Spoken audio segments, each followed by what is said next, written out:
General entries with GST हम लोग करेंगे। मेरा टारगेट है आप लोगों को, मतलब पर्पस है कि आप लोगों को स्ट्रक्चर्ड नोट्स दूं मैं जीएसटी की थ्योरी से रिलेटेड, है ना। तो वो स्ट्रक्चर्ड नोट्स अभी पूरे नहीं बने मेरे से, थोड़े से बने, आधे बने। I don't want to give you half prepared notes right now at this point of time, क्योंकि अगर आपके पास जनरल एंट्री विद जीएसटी से क्वेश्चन आए तो वो एमसीक्यू आएंगे, असर्शन रीजनिंग के क्वेश्चन आएंगे। For that you must be aware of deep into this topic. ठीक है, जीएसटी की क्या हिस्ट्री थी, कैसे इंप्लीमेंट हुआ, जीएसटी कितने तरह की होती है, स्टेट वाला क्या है, सेंट्रल वाला क्या है, रिलेशन क्या है। अभी मैं ना आपको मोटा मोटा चीजें बता रहा हूँ, मतलब just a brief overview. Into deep the theory वो जब हम आपके साथ नोट शेयर करूंगा तब मैं आपके साथ डिस्कशन करूंगा। मोटा मोटा आपको मैं दूंगा डिस्कशन क्या है जीएसटी वाला पार्ट, प्रैक्टिकल क्वेश्चन जीएसटी के कैसे सॉल्व करते हैं वो मैं आपके साथ डिस्कस करूंगा। और फिर आगे बढ़ेंगे। अगली क्लास में प्रोबेबली मैं आपको वो थ्योरेटिकल पार्ट दे दूंगा, then I will discuss theoretical part and will continue with the practical portions. ठीक है जी। देखिए, हमारे देश में ना टैक्सेशन सिस्टम, हमारे देश में क्या, दुनिया में पूरी जगह, चाहे डेमोक्रेसी हो, चाहे कैपिटलिज्म कैपिटलिज्म हो, चाहे सोशलिज्म हो, कहीं पर हो, चाइना बोल लें, यूएसए बोल लें, इंडिया बोल लें, कोई भी कंट्री बोल लें आप, टैक्स तो देना ही देना पड़ता है। बेंजामिन फ्रैंकलिन जिसने यूएसए का कॉन्स्टिट्यूशन लिखा था, उसकी एक लाइन थी कि there are two thing which are eternal in a person's life. One is death, another is tax. Tax तो देना ही देना है और मौत आनी ही आनी है। मौत की तो बात हम कर नहीं रहे, हम टैक्स की बात कर रहे हैं, वो भी कौन सा, गुड्स एंड सर्विसेज टैक्स। जब हम बोलेंगे जीएसटी तो क्या बोलेंगे, गुड्स एंड सर्विसेज टैक्स। आपने बिजनेस स्टडीज में पढ़ा ना, बिजनेस स्टडीज में पढ़ा क्या क्या, production of goods and providing services. Business किसको बोलते हैं, प्रोडक्शन ऑफ क्या, goods and providing services and profit. यही तो था आपका business. So here also they included goods which is generally manufactured and services which are being rendered. जब आप किसी रेस्टोरेंट में खाना खाने जाते हैं तो आप क्या कर रहे हैं, उनकी सर्विसेज को अवेल कर रहे हैं।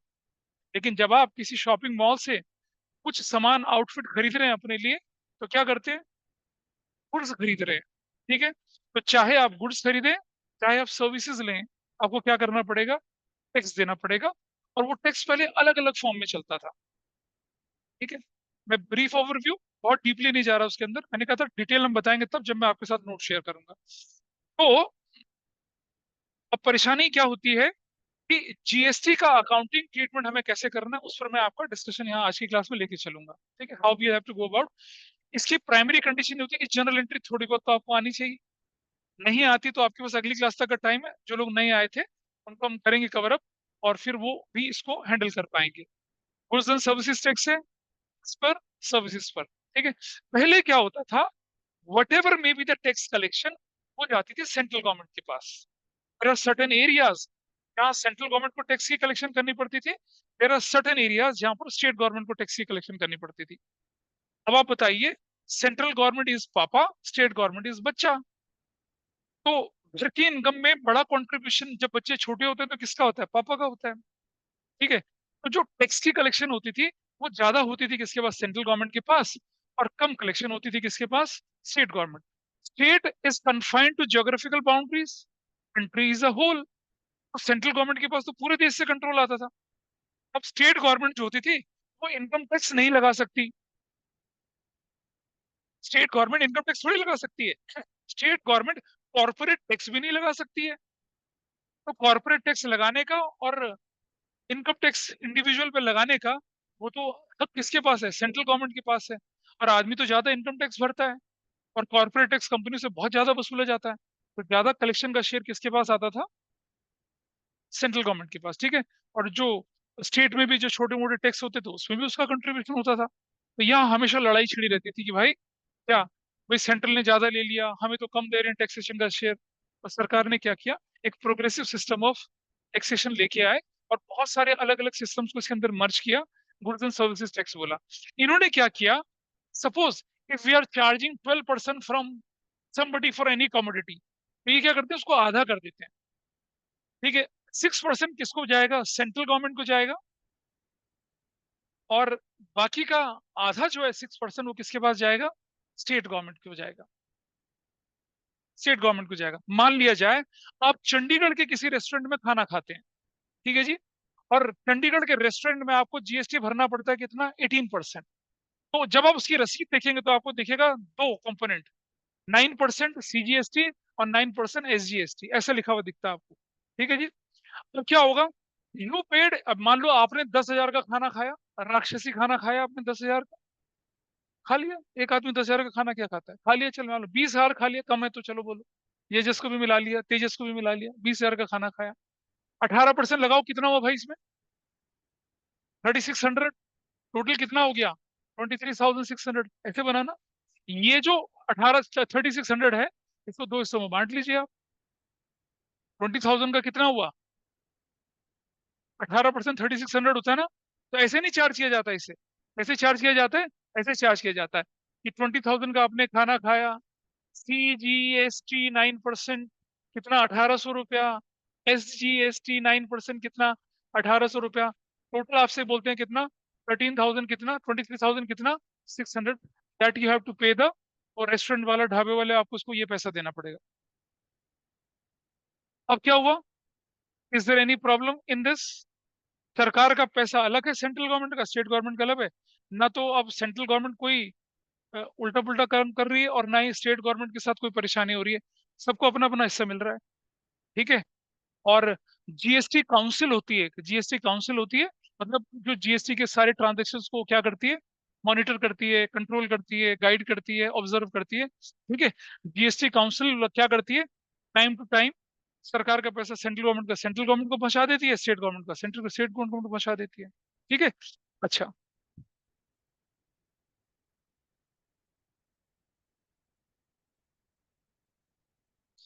इन दैट वे, पापा से बात करो, somebody give her the password of wifi, ठीक है जी। तो मैं थ्योरी नहीं लेके चल रहा आपके सामने, मैं प्रैक्टिकल लेके चल रहा हूँ, ठीक है। अगर अगर अ, मान लिया जाए आप दिल्ली के रहने वाले हैं, और दिल्ली में ही आपने सामान बनाया और दिल्ली में बेच दिया, तो क्या करना है, आप क्या करेंगे, एक तो दिल्ली का टैक्सेशन है और एक सेंट्रल गवर्नमेंट का है। तो दिल्ली का सामान दिल्ली में बना और दिल्ली में बिक गया, तो क्या होगा, सीजीएसटी लगता है और एसजीएसटी लगता है, दो चीजें बोलते हैं हम, एक बोलते हैं हम सीजीएसटी बोलते हैं, सेंट्रल, क्या बोलेंगे, गुड्स एंड सर्विस टैक्स बोलेंगे उसको, और एक एसजीएसटी होगा, उसे क्या बोलेंगे हम लोग, state goods and services tax बोलेंगे उसको। मैंने बोला थ्योरी में बहुत डिटेल में बाद में बताऊंगा आपको, सिर्फ इससे ध्यान रखना, अभी मैं प्रैक्टिकल शुरू करना चाह रहा था मैं, ठीक है। ऐसा करके बोलेंगे।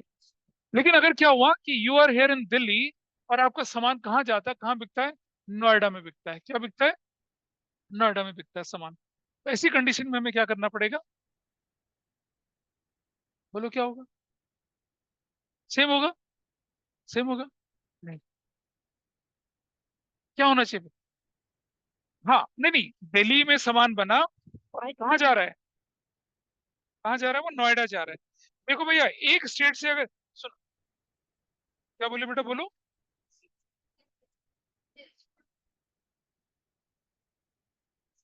किसी को मालूम है क्या कुछ, बेटा दिल्ली एनसीआर नहीं होता, दिल्ली एनसीआर तो हम एक प्लानिंग के पॉइंट ऑफ व्यू से टर्म यूज कर रहे हैं। नोएडा प्रॉपरली आता है यूपी में, उत्तर प्रदेश में, और दिल्ली आता है प्रॉपर दिल्ली के अंदर। ऐसे दिल्ली एनसीआर में तो ये रोहतक, करनाल, सोनीपत भी आते हैं, वो तो हरियाणा में आते हैं,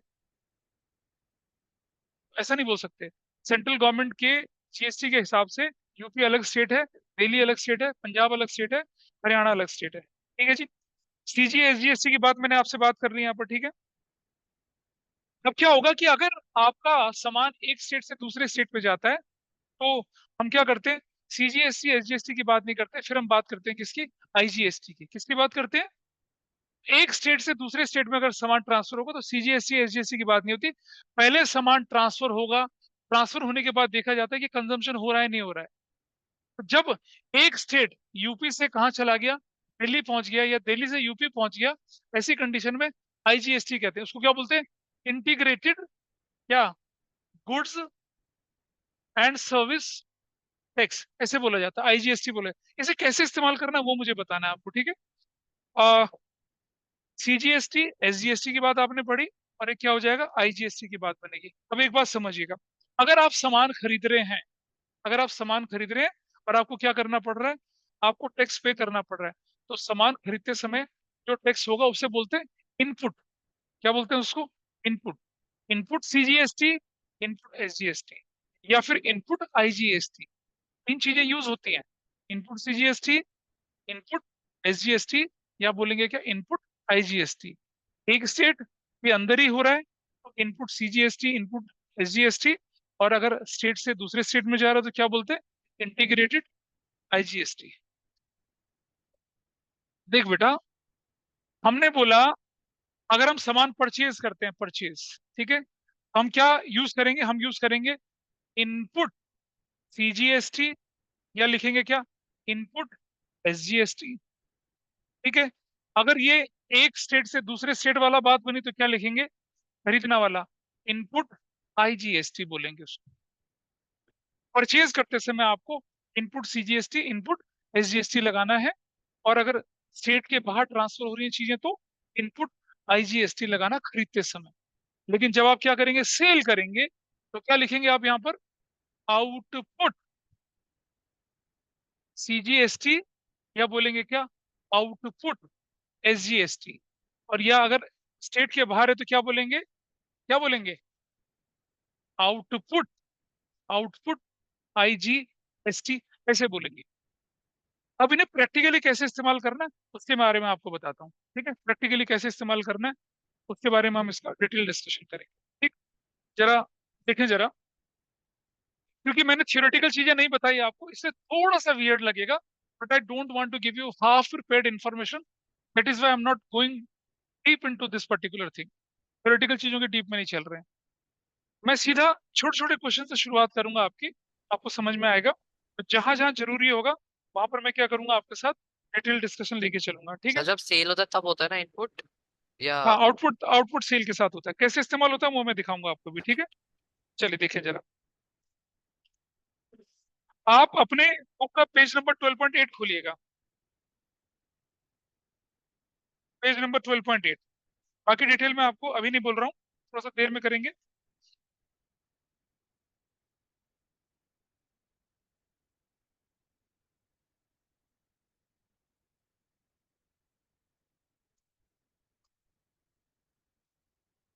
कुछ चीजें हमें ध्यान देनी है। देखिए जनरली क्या होता है, सर्टेन ट्रांजेक्शन जिनपे जीएसटी लगता ही नहीं है, पेज नंबर है 12.8। देयर आर सर्टेन ट्रांजेक्शन जिनपे जीएसटी नहीं लगता, and there are certain transaction which definitely attract GST. इसका ध्यान रखिए, हम क्वेश्चन को आगे बढ़ाएंगे और अपने क्वेश्चन को सॉल्व करना शुरू करेंगे। ठीक है, सुनो भाई, सुनना, capital introduce into the business, क्या जनरल एंट्री होगी बताइए, capital introduce in the business. Online वाले भी लेकिन also, cash account debit to क्या, कैपिटल अकाउंट, यहाँ जीएसटी का कोई रोल ही नहीं है। क्या आपने कोई सामान बनाया, क्या आपने कोई सर्विसेज दी, there is no GST in that, there is no GST in that. आगे चले, सरकार ने बोला कि अगर आप अपने कर्मचारियों को वेजेस पे करते हैं या सैलरीज पे करते हैं, वहां भी आपको जीएसटी नहीं लगाना है। इसमें सरकार का अपना बहुत बड़ा इंटरेस्ट है, क्योंकि सरकार के तो लाखों कर्मचारी हैं। अगर सरकार वहां जीएसटी लगाती है तो गवर्नमेंट को भी जीएसटी भरना पड़ जाएगा। तो सरकार ने कहा हम एग्जम्प्टेड। तो जब सरकारी कर्मचारी की सैलरी एग्जम्प्टेड है तो प्राइवेट वाले पे कैसे लग सकता है, तो वेजेस और सैलरी पे भी क्या लगेगा, जीएसटी नहीं लगेगा। So if you pay wages और salaries, what will be your journal entry, wages account debit, salaries account debit to cash bank, खत्म मामला, कोई परेशानी नहीं है जी। गॉट इट, अपनी बुक में निशान लगाते चले, बोलिए, दोबारा बोलो। ना ना ना ना, please understand, please understand, please understand one thing, income tax जो है वो जीएसटी से अलग है। इनकम टैक्स जीएसटी से अलग है, बिल्कुल अलग है। गुड्स एंड सर्विस टैक्स बिल्कुल अलग चीज है। ठीक है, गुड्स एंड सर्विसेज टैक्स के अंदर बहुत सारे छोटे मोटे टैक्स क्लब कर दिए गए, इनकम टैक्स बिल्कुल अलग होता है। अच्छा जरा समझना एक बात, हमारे देश में ना टैक्स दो तरह के होते हैं, एक को कहते हैं डायरेक्ट टैक्स, एक को कहते हैं indirect tax. What is direct tax, आपने सैलरी कमाई, सरकार ने उसमें सीधा टैक्स काट लिया, इसे डायरेक्ट टैक्स कहते हैं। Income tax is a direct tax, corporate tax is a direct tax. मतलब इंडिविजुअल जो भरेगा उसे इनकम टैक्स बोला जाता है, कंपनीज जो भरती है उसे कॉर्पोरेट टैक्स बोला जाता है। जितना कमाएगी, देखो अभी देखा ना, कल बजट आया था, स्लैब डिसाइड हुए हैं, मतलब इतने से इतने में 10%, फिर 20%, फिर 30%। मतलब हमारे देश में जो मैक्सिमम टैक्स लगाया जाता है वो 30% लगाया जाता है। मतलब जब आपका स्लैब किसी एक पर्टिकुलर इनकम के ऊपर चला जाए तब। लेकिन कॉर्पोरेट टैक्स तो फ्लैट 30% लगाया जाता है। इसीलिए तो बड़े बड़े कॉर्पोरेट हाउसेस क्या करते हैं, टैक्स इवेशन करते हैं। आपने 1 करोड़ कमाया और 30 लाख गवर्नमेंट ले जाएगी उसका, 70 लाख आपके पास बचेगा। तो कॉर्पोरेट टैक्स के रेट्स बहुत हायर होते हैं। ठीक है। उसके अलावा टैक्स हेवन है, दुबई जैसी जगह है, वहां पर टैक्स फ्री है, इनकम टैक्स कमा लीजिए, कुछ कमा लीजिए। But they have a different setup, उनका हिसाब किताब है। दुबई छोटू सी जगह है, हमारा इतना बड़ा देश है, हमारे में गरीबी रिसोर्सेज तो पता नहीं क्या क्या चीजें चाहिए होती है, तो will not go to that direction. तो बात क्या आई, इनकम टैक्स वो सब कुछ अलग होता है, और जीएसटी को बिल्कुल अलग लेके चलेंगे। इनकम टैक्स आप 11th 12th में कहीं नहीं पढ़ेंगे। इनकम टैक्स पढ़ेंगे जब आप बीकॉम ऑनर्स में जाएंगे, second semester, third semester, fourth semester वहां पढ़ेंगे, या पोस्ट ग्रेजुएशन में पढ़ेंगे आप। वैसा नहीं पढ़ेंगे, या चार्टर्ड अकाउंटेंसी करेंगे तब पढ़ेंगे। आगे बढ़ते हैं। अब देखिए जरा मुझे, हमारे देश में इलेक्ट्रिसिटी कौन प्रोवाइड करता है भाई? प्रोडक्शन कौन करता है, प्रोडक्शन? क्या कोई प्राइवेट बिजली घर है? नहीं है। डिस्ट्रीब्यूशन प्राइवेट हाथों में है, जैसे दिल्ली में बीएसईएस, यमुना हो गया, और ये सब टाटा वगैरह सब होते हैं। लेकिन हमारे देश में production as well as distribution majorly किसके हाथ में होता है? सरकार के हाथ में होता है। अगर, और सरकार क्या करती है, इलेक्ट्रिकल सर्विसेज प्रोवाइड कर रही है आपको, उसमें जीएसटी लगेगा तो सरकार को क्या होगा फिर? समझ रहे ना? बिजली की कीमत बढ़ जाएगी। तो गवर्नमेंट ने क्या कर दिया, इलेक्ट्रिसिटी पे भी क्या कर दिया, इलेक्ट्रिसिटी बिल की पेमेंट वगैरह पे क्या होता है, जीएसटी। आप अपने घर जाके देखना, आपके घर में जो इलेक्ट्रिसिटी का बिल आया होगा उसमें जीएसटी नहीं लगा होगा। सरकार ने छोड़ दिया उसको। सरकार ने बहुत टेक्टफुली वो एरिया जहां उनको इफेक्ट पड़ सकता था, जीएसटी एग्जाम कर दिया, हटा दिया, नहीं लगाया। कुछ अपना ध्यान रखा, कुछ जनता का ध्यान रखा। थोड़ा आगे बढ़ते हैं। और इंटरेस्ट पेड, इंटरेस्ट, सरकार को बहुत हैवी इंटरेस्ट पे करने पड़ते हैं। मैंने घर लिया, मुझे भी इंटरेस्ट पे करना पड़ता है। ठीक है। लोन लिया, उस पर इंटरेस्ट लेना पड़ता है। Got it? तो क्या होता है, सरकार ने बोला इंटरेस्ट पे भी हम क्या करेंगे, कोई जीएसटी नहीं लगाएंगे, क्योंकि इंटरेस्ट पे जीएसटी लगाने का मतलब क्या हो गया, इंटरेस्ट का बर्डन बढ़ जाएगा। अब आपने देखा पूरे देश में लोग लोन पे तो चल रहा होता है काम सारा उसका, लोन के इंटरेस्ट पे अगर जीएसटी लगाने लग जाएंगे तो लोन की तो ईएमआई इन्फ्लेट करने लग जाएंगी। वो भी हटा दिया। ठीक है। इंटरेस्ट पेड की एंट्री बनती है, इंटरेस्ट अकाउंट डेबिट टू क्या, कैश या बैंक अकाउंट। और इंटरेस्ट आउटस्टैंडिंग की क्या एंट्री बनती है भाई, बताओ? कोई बताएगा ऑनलाइन में आउटस्टैंडिंग इंटरेस्ट की एंट्री? बोलो। नहीं बाबा, कौन बोला, कौन बोला वो? कैसे बोला, क्या बोला एंट्री? अरे इंटरेस्ट नाम का expense, due but not yet paid, क्या एंट्री बनेगी उसकी? Interest account debit to outstanding interest account. Rent is due but not paid, rent account debit to outstanding rent account. भाई क्या हो गया, इंटरेस्ट पेबल है, इस पर भी इंटरेस्ट पे कर दिया, या पेबल है, आपको कोई जीएसटी नहीं करना। ऐसे ही इंटरेस्ट रिसीव किया तो क्या एंट्री बनेगी, कैश या बैंक डेबिट टू इंटरेस्ट। और अगर इंटरेस्ट ड्यू था लेकिन रिसीव नहीं हुआ तो क्या एंट्री बनेगी, एक्रूड इंटरेस्ट। क्या एंट्री बनेगी, एक्रूड इंटरेस्ट टू इंटरेस्ट। यहाँ यहाँ भी जीएसटी किनारे है, यहाँ भी जीएसटी का कोई रोल नहीं है। ठीक है जी। थोड़ा आगे चलते हैं। आप बैंक में पैसे जमा कराने जा रहे हो भाई, तो एंट्री बनेगी क्या, बैंक टू कैश। यहाँ भी जीएसटी नहीं लगता, नो जीएसटी ऑन दिस। आप बैंक से पैसा विड्रॉ कर रहे हो, बताइए, बैंक से पैसा विड्रॉ कर रहे हो तो क्या एंट्री बनती है, cash debit to bank account. वहां पर भी जीएसटी, क्या गड़बड़ है, क्या कह रहे हैं? क्या, क्या कर दिया? तो कर दी तो कर दी, क्या फर्क पड़ गया, सांप थोड़ी है ये, कर दी झूठी कर दी यार। This is the matter we are going to discuss here. और पढ़िए बोतल, उससे पी लेना। It is going in recording, please मत करो ऐसा। चेक बैंक में डिपॉजिट कराया, तो चेक बैंक में डिपॉजिट कराया तो क्या हुआ भाई, बैंक डेबिट, और कैश क्रेडिट कर दिया। कस्टमर ने सीधा बैंक में पैसा जमा करा दिया तो क्या एंट्री बनी, बैंक टू डेटर बन गए, कस्टमर बन गया। वैसे करके इन पर भी आपको कोई जीएसटी वगैरह नहीं लगाना है। आपने सामान खरीदा और चेक इशू कर दिया, बताइए, समझना मेरी बात।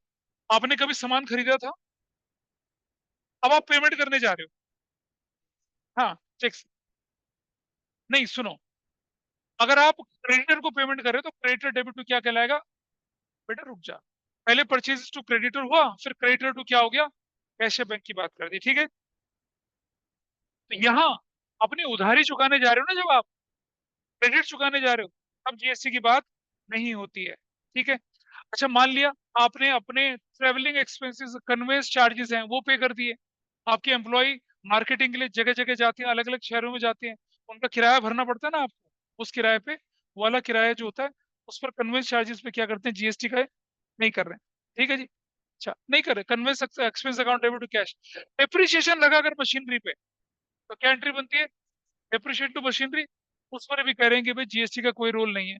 अरे आपकी मशीन की तो वैल्यू कम हो रही है, it's a loss to you, how can you put GST on this? ये भी एग्जेम्प्टेड है, ये वाला पार्ट है, ठीक है। आपका कोई इंटेंजिबल एसेट्स अमोर्टाइज हो गया, बताया था मैंने आपको, डिप्रिसिएशन लगता है टेंजिबल एसेट्स पर, अमोर्टाइजेशन लगता है किस पर? इंटेंजिबल एसेट्स पर, और डिप्रिशिएशन लगता है नेचुरल रिसोर्सेज पर। कहीं पर कोई भी जीएसटी वाला पार्ट आपको नहीं लेना पड़ता। और कभी आप एडवांस दे दें या ले लें, उन पर भी जीएसटी का हिसाब किताब नहीं होता है, ठीक है। तो पेज नंबर 12.8 और 12.9 में आपको दे रखा होगा। अब आपके मन में क्वेश्चन उठता होगा कि सर एग्जाम में हमें कैसे पता चलेगा जीएसटी लगानी नहीं लगानी? तो बेटा परेशान होने की जरूरत नहीं है। एग्जाम में क्या होता है, क्वेश्चन के अंदर एक्सक्लूसिवली गिवन होता है कि कहाँ कहाँ जीएसटी लगनी है। छोटे छोटे बच्चे तो आपको जीएसटी इंस्पेक्टर थोड़ी बना रहे हो, आपको तो जीएसटी का बेसिक कंसेप्ट सिखा रहे हैं। पानी पी लो बेटा थोड़ा सा, आ रही है नींद, सो रही है, देखा था मैंने अभी। चलिए देखिए, आइए मैं आपको दिखाता हूँ क्वेश्चन करके अब जीएसटी वाले कैसे लगते हैं। पेज नंबर 12.15 पे आ जाइए। पेज नंबर 12.15, इलस्ट्रेशन है आपके पास, पेज नंबर 12.15। बहुत बेसिक, छुटकी छुटकी नन्ही नन्ही एंट्रियां करेंगे, और अगली क्लास में जब मैं आपको जीएसटी का पूरा कंसेप्ट बता दूंगा, तब हम बड़ी एंट्री पे हमला करेंगे, ठीक है। अभी तो सिर्फ वार्म अप चल रहा है। पेज नंबर 12.15, पेज नंबर 12.15 है, और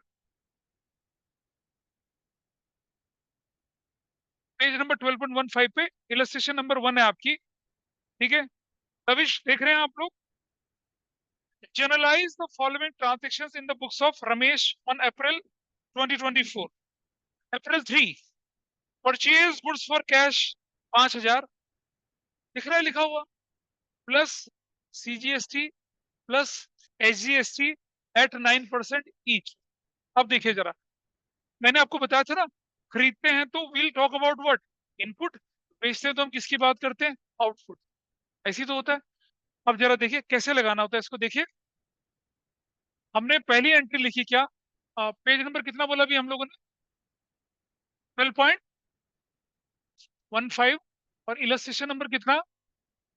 1। और अप्रैल कौन सी डेट है? अप्रैल 1, अप्रैल 3 से शुरू हो रहा है, अप्रैल 3। तो क्या एंट्री बनी? Purchases account debit, what is the amount of purchase? 5,000, ठीक है, 5,000। बेटा समझना, जब हम परचेज करेंगे, we have to pay GST. क्या करना पड़ेगा? We have to pay GST.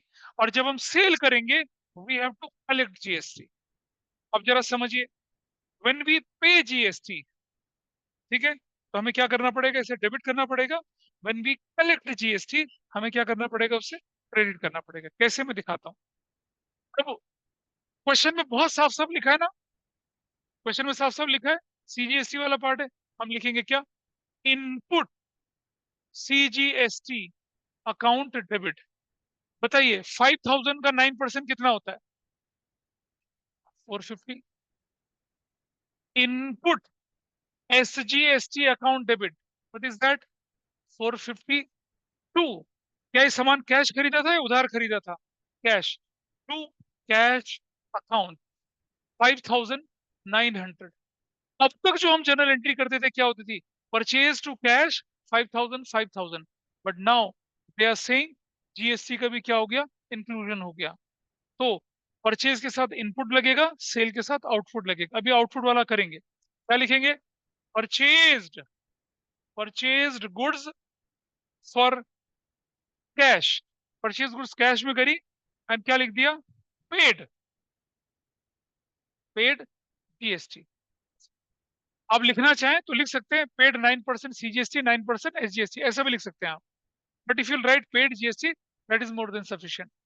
आपने गुड्स खरीदी और क्या कर दिया, जीएसटी पे कर दिया। ठीक है, when you are paying GST you have to debit it.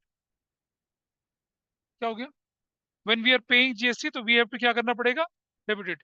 देखिए, परचेज, परचेज जो है आपकी एक्सपेंस है, बढ़ गया तो डेबिट करा। ये भी आप क्या कर रहे हैं, यू आर पेइंग इट, आपने डेबिट कर दिया।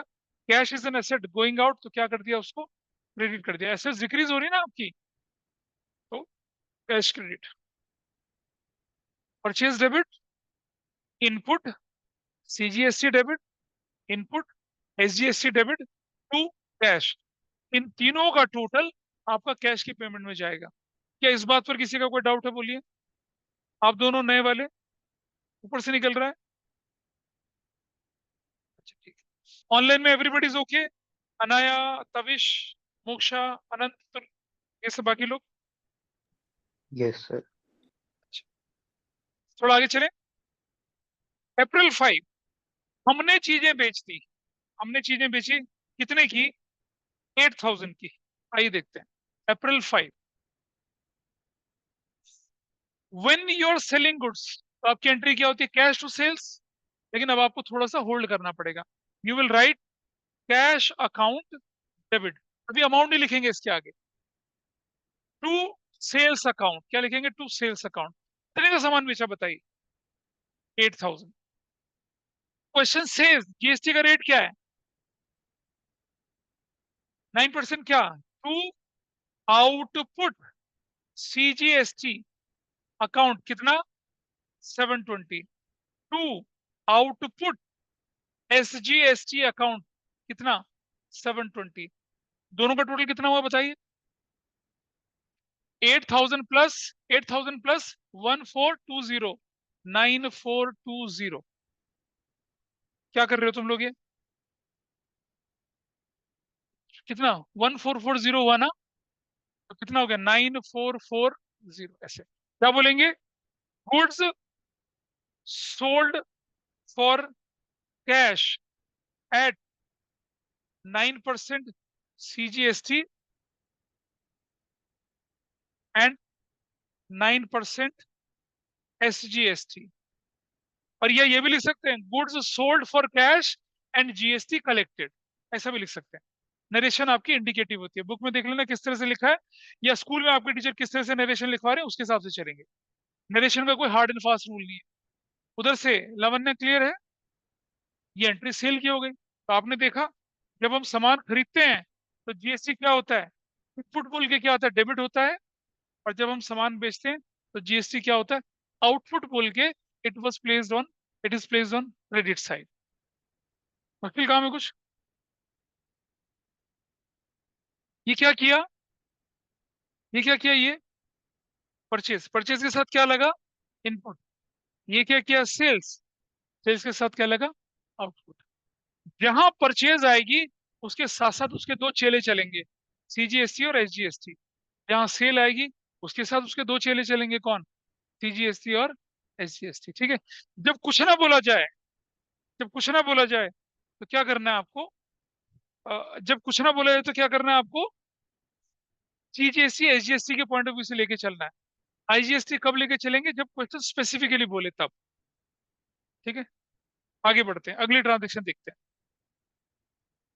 परचेज गुड्स फ्रॉम करम, परचेज गुड्स फ्रॉम करम, बताइए कैश परचेज है या क्रेडिट परचेज है, क्या है ये, क्रेडिट परचेज। क्यों क्रेडिट परचेज है, क्योंकि किसी का नाम यहां पर दे रखा है। So what I will do here, April कौन सी डेट है भाई बताइए, April 8, purchases account debit, purchases account debit कितने रुपए से बताइए, अमाउंट 10,000, 10,000 ही तो अमाउंट है। हाँ 10,000 अमाउंट है। चलो अब जरा सब ध्यान से देखिए इधर, परचेजेस आया तो इसके साथ दो चेले चलेंगे, कौन कौन? इनपुट सीजीएसटी और आउटपुट सीजीएसटी। तो क्या लिखेंगे? इनपुट सीजीएसटी अकाउंट डेबिट और आउटपुट सीजीएसटी अकाउंट डेबिट। कितना परसेंट बोला बताइए, व्हाट इज द परसेंटेज? 9%। 10,000 का 9% कितना होता है? 900। इसका सॉरी इनपुट, गलत बोल देता, इनपुट। अंधेरे में हाथ लड़खड़ा गए। इनपुट सीजीएसटी डेबिट और इनपुट एसजीएसटी डेबिट। और टू से खरीदा सामान ये करम से, करम्स अकाउंट। कितना वसूलेंगे करम से अब? चलिए जब तक आप कर रहे हैं तब तक मैं रिवाइज कर दूं, क्योंकि रिकॉर्डिंग में नहीं गया। और हाँ बोलो। हाँ चले जाइए। ये जो पार्ट था ना, ये वाला पार्ट रिकॉर्डिंग में नहीं गया था, मैं इसको रिपीट कर रहा हूँ दोबारा से, तब तक आप लिखते रहिए। हमने बोला कि सेल्स रिटर्न हो चुकी थी आपकी, और सेल्स रिटर्न का अमाउंट 5,000 था। तो जब आप सेल्स रिटर्न करते हैं ना, आपकी एंट्री बनती है sales return debit, sales return के साथ output CGST debit, output SGST debit, total amount 5,900 का। करम को आपने क्या किया? सामान, करम को सामान क्या किया? वापस किया, परचेज रिटर्न हुई। करम डेबिट लिखा, अमाउंट नहीं लिखा, तो परचेज रिटर्न 4,000, सीजीएसटी और एसजीएसटी का रेट और अमाउंट कितना कर दिया? 4,720। भाई ऑनलाइन वाले ये ध्यान रखा करिए, अगर बाई चांस कभी जैसे अभी हमने क्लास शुरू करी और रिकॉर्डिंग नहीं थी, तो आपको बोलना चाहिए कि सर रिकॉर्डिंग नहीं चल रही है।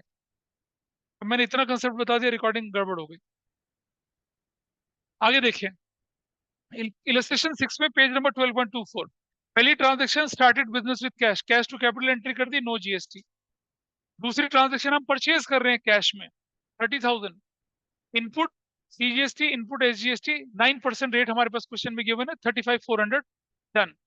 अगली एंट्री में हमने क्या कर दिया? बैंक अकाउंट खोल दिया, तो बैंक टू कैश एंट्री कर दी, there is no GST in that. अगली में हमने कैश सेल्स कर दी, cash debit, don't write amount right now, 40,000, 9%, 9%, total 47,200। That's your cash sales with GST. I hope this is fine with everybody. ठीक है, अब लिख लिया, आगे बढ़ो। पीछे से लिख लिया, कैन आई प्रोसीड फर्दर? आगे बढ़ते हैं। नेक्स्ट, अच्छा एक चीज देखिए आपने, journalize the following transactions of Gurman Delhi. Gurman भाई साहब कहाँ के हैं? दिल्ली के। नीचे आ जाइए। So bought goods from Surya, Kanpur UP का बंदा है। सूर्या कौन है जी? कानपुर से है। अब आप हो दिल्ली के और सूर्या कहाँ के हैं? कानपुर के। तो क्या सीजीएसटी एसजीएसटी लगेगा या क्या लगेगा? आईजीएसटी लगेगा। कैसे लगेगा देखिए। अप्रैल कौन सी है भाई? अप्रैल कौन सी? 7। परचेज तो कर रहे हैं, अब आप लिखेंगे परचेजेस अकाउंट डेबिट। कितने का सामान खरीद रहे हैं सूर्या से? 30,000। और क्या लिखेंगे? इनपुट आईजीएसटी अकाउंट डेबिट, और 18% हो जाएगा। देखो बेटा समझना, सीजीएसटी एसजीएसटी अगर 99% है, तो आईजीएसटी उसका डबल मिला के कितना होगा? 18% होगा। अगर 6% है, तो आईजीएसटी 12% होगा। हाँ हाँ, नीचे दे तो रखा है ना, नहीं भी दे रखा होता तो हम वैसे ही करते। सबको जाना है एक दिन यार, हमने कौन सा रुकना है? तो तुम बोलो ना क्लास खत्म नहीं हुई। अच्छा हो गई खत्म? अच्छा चल चल चल, इसको इसको वाइंड अप करते हैं, देन विल वाइंड अप। तो क्या हो जाएगा ये? परचेजेस अकाउंट डेबिट कितने से? 30,000 से। इनपुट टू क्या करेंगे हम? किसका नाम लिखेंगे? सूर्या। सूर्याज अकाउंट करेंगे कितना? 35,400। क्या लिखेंगे? परचेज्ड गुड्स फ्रॉम सूर्या, और वो कहाँ का? यूपी का। And paid GST. तो जब इंटर स्टेट होगा तो आईजीएसटी, अदरवाइज सीजीएसटी और एसजीएसटी। यूपी का सामान यूपी में गया आया, सीजीएसटी एसजीएसटी। लेकिन अगर स्टेट क्रॉस कर गए तो क्या करना? IGST SGST. चलिए इस क्वेश्चन को फिर बाद में करेंगे पूरा, लेकिन अगली क्लास में पहले क्या करेंगे? थ्योरेटिकल एस्पेक्ट पढ़ेंगे, फिर हम इसे आगे बढ़ाएंगे, क्योंकि इसके बाद ये क्वेश्चन कॉम्प्लेक्स होते चले जाएंगे। इस इलस्ट्रेशन को अपने आप करने की कोशिश करना एक बार, ठीक है? सर हाँ जी बोलो। सर किसी भी क्वेश्चन में IGCST नहीं आता क्या? मतलब आई आई 1 मिनट, इसका डाउट है, बोलो दोबारा बोलो, क्या बोल रहे हो? किसी क्वेश्चन में क्या नहीं आता? Tabish, you are not audible. हाँ सर, मैं कह रहा था किसी भी क्वेश्चन में सर वो IGST नहीं आता क्या? कौन सा आईजीएसटी? ये अरे आया तो सर कोई भी। आईजीएसटी। क्या आया? अच्छा आ क्या, ओ आ तो क्या मैंने आईजीएसटी? CGST वो कर दिया। नहीं नहीं नहीं, आईजीएसटी है। एक स्टेट से दूसरे स्टेट, देखो ना ऊपर कौन था? दिल्ली का गुरबन था, सूर्य यूपी का था, कानपुर का आ गया। चलिए, so will wind it up today, और इस इलस्ट्रेशन को आप करेंगे अपने आप से, फिर आगे बढ़ेंगे, ठीक है? Thank you sir, bye solve sir.